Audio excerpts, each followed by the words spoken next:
My wife has been part of the tennis program, I think 26 years now. My kids have grown up in the tennis program. We've got pictures of them when they're babies being wheeled around onto the courts, and it's got a community feel to it. We have a lot of pride in that program. The girls program in particular has been very successful for quite a while. And it makes me sad to not have a good place for them to play. The current condition of the tennis courts are rough.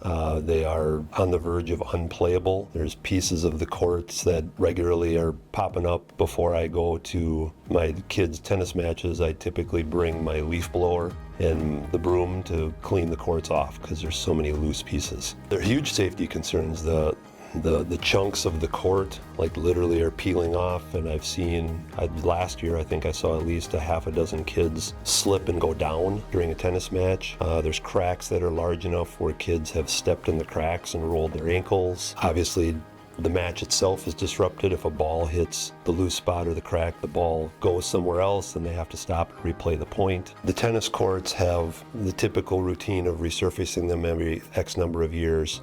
We can't do that anymore. Like they're asphalt. They don't last forever. It's not concrete.